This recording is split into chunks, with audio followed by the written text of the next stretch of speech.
안녕하세요. 맥킨의 지혜투자클럽입니다. HLB 계속되는 리픽싱이 나오고 있습니다. 공매도도 계속 이제 증가하고 있는데요. 자, 주가가 34,000원 이번 주에 이제 지지를 못하면서 이 다음 주에는 어떤 투자 전략이 필요할지 같이 한번 살펴보도록 하겠습니다. 먼저 개장 전 미증시 흐름부터 한번 살펴보도록 하겠습니다. 지금 이제 나스닥 선물 같은 경우에는 0.21% 하락세고요. 다우 선물과 S&P 선물 같은 경우는 0.14, 0.12% 하락세고, 중소형주 중심의 러셀 2000 같은 경우는 0.11% 하락세가 나오고 있습니다. 자, 오늘은 이제 고용 이제 보고서가 이제 발표가 되지요.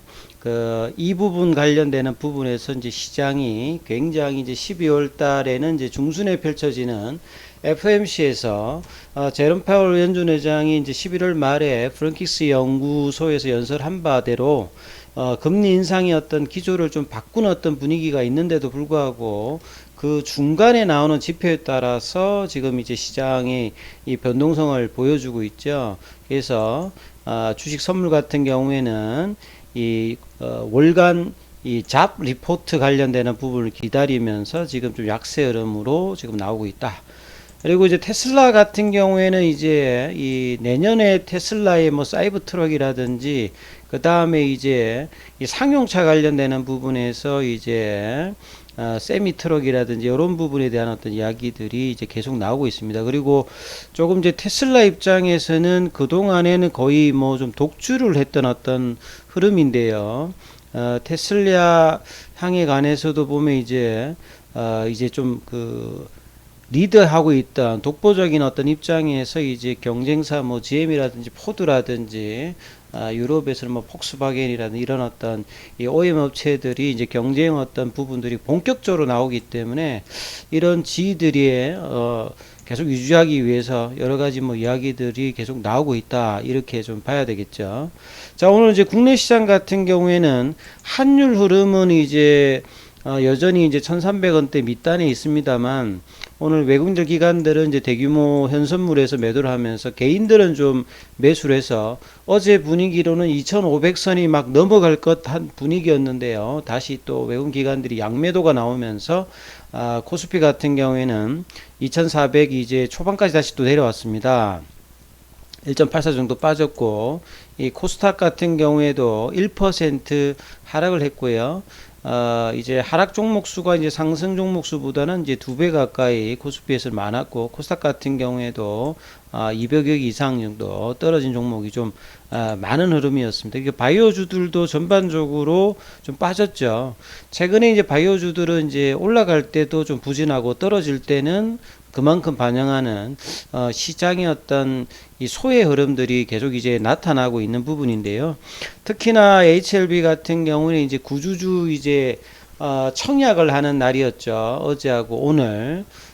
그리고 이제 여기에 어떤 청약 관련되는 부분들에 대해서 미청약된 부분들은 이제 일반 공모로 이제 되는 어떤 과정에서 집중적으로 공매도가 계속 이제 늘어나는 어떤 모습들을 보여주고 있습니다. 이 보시게 되면 HLB의 이제 매매 비중에서 공매도 관련되는 매매 비중 자체가 최근에 보시게 되면 공매도 금지가 있을 때 이제 한번 빠졌다가 아주 좀 올라가면서 계속 이제 유중 관련된 압박으로 공매도가 이제 관여하는 부분이 있고, 오늘 또 프로그램 쪽에서도 이 장중에 어떤 매도가 나오면서 이 분봉상에서도 전반적으로 아침에 빠지고 난 다음에 오장까지 지속적으로 빠지면서 결과적으로 제가 이번 주에는 이제 한 34,000원대 박스권 하단 어떤 흐름들을 잡아주는 어떤 이제 지지 여부가 이번 주에 좀 펼쳐질 것이다 했는데 결국 지지가 안 되었습니다. 그래서 시간에는 한 100원 정도 올라서 이제 31,950원인데요. 다음 주에는 34,000원에 대한 부분들이 바로 올라가지 않으면 좀 더 다운그레이드된 박스권이 3만원대까지도 주가가 이제 지지 여부를 확인하는 어떤 또 다른 이제 다운그레이드 된 이제 그 3만원대 라운드 넘버 가격에서의 어떤 지지 여부가 이제 중요한 어떤 흐름이죠. 이런 부분에 어떤 굉장히 중요한 것들은 결국 유중에 대한 어떤 부담감입니다. 그래서 유중을 압박할 만한 재료가 있음에도 불구하고 그 재료의 어떤 반영도가 아직 이제 기사가 나오고 있지 않기 때문에 12월 달에 선양 남성항에 관련되는 NDA 신청이 언제쯤 나올 것이냐, 그리고 뭐 혁신치료제 신청을 했기 때문에 그 결과도 이제 60일 이내에 나오니까 이번 달에 이제 그 결과 여부도 상당히 좀 중요하거든요. 이 모멘텀이 이제 주가의 어떤 반전에서는 가장 중요한데, 지금은 계속 이제 수급상에서는 유중의 어떤 부담 부분들을 주가의 거래량도 좀 실어서 지금 반영을 하고 있죠. 여기에다가 좀 더해서 최근에 이제 뭐 공시가 이제 계속 나오고 있는 부분들에서 이 부분 좀 살펴봐 드리면, 리픽싱 관련되는 부분들이 또 나오고 있습니다. 최근에 이제 유중 관련되는 부분에 리픽싱도 좀 있었고요. 그 다음에 신주 인수권 이제 행사가액 37회차, 그 다음에 전환가액 조정 이제 36회차 관련해서 시가 하락, 그러니까 주가가 떨어지면서 이 보통 이제 뭐 시가 하락하게 되면 리픽싱 조항이 3개월 정도, 3개월마다 이제 발행할 때, 요거는 이제 올해 5월 31일에 BW 관련되는 발행 있었고요. 그 다음에 이제 12 관련되는 부분에서 5월 30일에 발행했던 부분이 이제 같이 지금 3개월마다 이제 리픽싱 관련되는 부분에서 이제 시가가 떨어지면서 기존에 47,000원에서 이번에 조정하고 난 다음에 BW는 34,000원대로 낮춰줬고요. 그 다음에 이제 12도 47,117원에서 이제 리픽싱 되어서 34,334원 동일하게 지금 빠졌는데요. 그래서 이 리픽싱 조항되면 물량은 더 늘어나겠죠. 이게 이제 뭐 규모로 보게 되면 뭐 170억, 200억 정도가 이제 넘는 어떤 규모들이니까 이런 부분들이 향후에 오버형 이슈의 어떤 부담 부분이 있는데, 결과적으로 보면 이제 최근에 어떤 주가 흐름 부분에서 나중에 이제 이 메자닌 자금의 어떤 전환가액들이 되기 때문에 주가가 올라가게 되면 이 가격 부근에서 이 3만원대 어떤 부근에서 주식 전환에서 차익 관련되는 매물들이 있을 수 있다는 부분들을 내년도에도 잘 생각을 하셔야 되는 부분이 봐야 되겠죠. 그래서 유중이 이제 나오는 어떤 이제 25,000원대의 어떤 부분도 있겠습니다만, 위에 이제 메자닌 자금에서 3만원대 초중반에서 리픽싱으로 나오는 매물들도 이제 향후에 있다는 부분들을 투자자분들은 반드시 좀 인지를 해야 되는 어떤 상황이다. 그래서 이런 부분들이 주가의 어떤 상방에 가는데 이제 부담 부분들을 계속 이제 담고 있는 거죠. 물량 관련되는 부분으로. 그래서 보통 이제 초보 투자자분들 같은 경우에는 주가에만 좀 많이 좀 관심을 가지고 물량이 얼마만큼 늘어나느냐. 미국 같은 경우에는 주당이 이제 EPS라든지 이런 개념으로 많이 좀 설명하는데, 이제 국내 같은 경우에는 이 주가의 흐름으로 보통 보기 때문에 물량이 늘어나는 부분들을 조금 이제 인지를 못할 때가 있습니다. 그래서 이런 부담 부분들이 주가를 좀 무겁게 하면서 계속적으로 지속적으로 이제 이 흐름들을 지금 계속 보여주고 있는 흐름이죠. 그래서 이제 장기적으로 보면 올봉에서 보면 이 쓰리 바닥을 좀 만드는 어떤 흐름으로 지금 이제 주가는 형성이 되어 가고 있고, 결국 12월 달에 유중에 이제 그 부분들이 마무리되었을 때 재료 반영들을 하고 올라갈 때 이런 부분들이 나중에 이제 오버행 이슈가 분명히 이제 또 펼쳐지기 때문에 천천히 뭔가 움직이는 어떤 상황으로 지금 계속 이제 바뀌어 나가고 있다. 이런 부분들이 주가 흐름에서 지금 나타나고 있다 봐야 되겠죠. 그리고 이제 나머지 이제 HLB 제약 관련된 기사가 좀 나왔는데요. HLB 제약은 본래 좀 조그만 어떤 이제 규모인데요. HLB 이제 그룹 쪽으로 넘어 들어오면서 이제 매출액 1,000억대 정도, 뭐 중소형제 제약사 수준이죠. 근데 향후에 이제 HLB 그룹 자체가 파이프라인을 이제 성공시켰을 때 여기에 관련되는 어떤 이 생산 기지 형태로 이제 HLB 제약이 사용될 가능성이 굉장히 높기 때문에 이런 부분으로 이제 주가가 동행을 한다 봐야 되겠죠. 그리고 이제 11개 제품의 생동성 시험을 완료했다.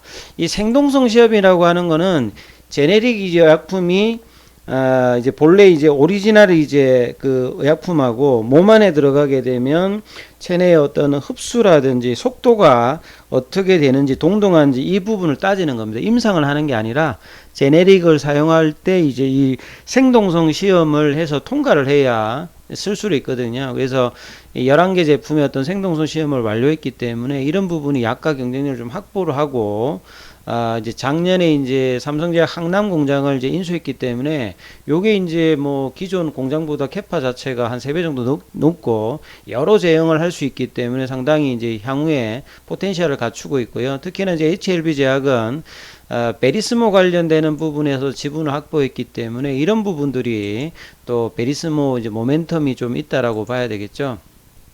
그래서 이제 매년 인수 이후에 빈수 이후에 이제 매출액은 계속 좀 증가되어서 이 올해 이제 1,000억대 정도를 보고요. 결국 이제 ETC 전문의약품, 의사 처방이 필요한 게 이제 전문의약품이고, OTC는 이제 여러분이 약국 가서 뭐 바카스 같은 거 사는 걸 이제 OTC라고 하죠. 그래서 전문의약품은 이제 병원이나 의사들을 대상으로 하는 이제 의약품이라고 보시면 되는데, 여기에 이제 처방이 계속 이제 늘고 있다, 이렇게 보시면 되겠죠. 그리고 이제 앞서 말씀드렸던 생동성은 이제 내년도에 약제 상한금액 재평가를 있습니다. 그래서 내년 7월 달부터는 생동시험으로 얻은 동등성 입증 자료와 DMF에 등록된 원료 사용을 모두 충족해야 기존 약가를 유지할 수 있는데, 이런 생동성 시험 자료를 제출하지 못하면 약값이 떨어지거든요. 그러니까 이런 부분들이 올해 생동성 미리 또 확보를 해놨기 때문에 이런 부분들이 좀 비용 처음에서 그 경쟁이 있다, 이렇게 보여주는 거죠. 그리고 이제 항남 공장이 기존의 남양주 공장보다 3배 많고 제형이 여러 부분을 할 수 있기 때문에 CMO 사업까지도 이제 삼성제약이 항남 공장에서 기존에 했던 부분들을 위탁 생산을 하고 있어서 CMO 매출처도 확보한 상태입니다. 그리고 기존에 뭐 독립적인 이제 장기 지속형 주사제 플랫폼 관련되는 부분의 어떤 이제 플랫폼 기술도 있고요. 앞서 말씀드린 베리스모 지분을 30% 취득해서, 베리스모가 이제 임상의 어떤 R&D 수준 자체는 아직 이제 전임상 수준인데, 이런 부분들이 이제 부분이 빨리 이제 진행이 된다라고 하면 베리스모 관련되는 수혜도 있을 걸로 보여지죠. 그래서 이제 2020년 인수 이후에 가파르게 이제 성장을 하고 있습니다. 이런 부분들이 HLB 제약에서 이제 재무적인 부분들도 조금 이제 이전보다 좀 탄탄해지는 어떤 모습을 보여주고 있지요. 자, 그리고 이제 어제 나온 기사입니다만 오늘도 이제 기사가 나왔다. 이제 HLB 글로벌이 미디어 커머스 TNI 코퍼레이션을 인수했다는 건데요. 결국 HLB 생명과학도 그렇고 글로벌도 그렇고 HLB가 FA를 인수하면서 재무적으로 올해 이제 작년하고 좀 다르게 이제 그 매출액이나 영업이익 관련되는 부분에서 안정감을 갖추면서 좀 이제 이런 어떤 의미를 했듯이, 글로벌도 이제 미디어 커머스 관련되는 TI 코퍼레이션도 보시게 되면 올해 3분기 누적으로 163억, 영업이익 24억 정도니까 나름 이제 실적이 좀 탄탄하지요. 그래서 이제 이런 어떤 흐름을 가지고 있기 때문에 TI 코퍼레이션이 자회사로 편입되면 재무구조 개선 효과를 있을 수 있습니다. 그래서 HLB 그룹사 전체적으로 재무구조의 어떤 탄탄화를 위해서 이 회사가 이제 어떤 회사를 인수할 때 대표적으로 쓰는 방법들이 CB나 BW를 해서 이제 이 현금 부담을 줄이는 부분인데, 이번에도 전체 250억 정도 인수 금액 중에서 실제로는 이제 BW로 대체 예정이어서 한 100억 정도대로 이 부분의 효과를 좀 거두고 있다, 이렇게 봐야 되겠습니다. 그래서 이제 다음 주에는 사실 제 HLB 차트에서 지금 음봉이 이제 계속 이제 나와 있는 상태고 볼린저 밴드 하단도 계속 벌어지고 있기 때문에, 여기 보시면 추세 강도를 나타내는 ADX 지표 자체도 계속 이제 좀 올라갔죠. 그간에는 플랫형으로 가서 이제 하락 정도가 좀 없으면서 옆으로 갔는데, 최근에는 이제 유상증자 관련되는 부분 신주인수권제 끝나고 난 다음에 지금 구주주 청약 이후에 주가가 좀 이번 주에는 강도를 좀 높였거든요. 그래서 다음 주에 양봉이 이제 나와서 반등이 나오느냐 여부가 또 다음 주 한 주간은 굉장히 좀 중요합니다. 그래서 유중의 부담 부분들을 좀 반전을 시켜 놓고 이제 재료 반영이 해야 제대로 좀 올라가는데, 그래서 하락의 어떤 부분들을 좀 마무리할 수 있는 양봉의 어떤 출현을 다음 주 나타나지 여부가 가장 중요하니까 이 부분 좀 참조하시면서 투자 대응 전략 삼으시길 바라겠습니다. 여기까지 하겠습니다.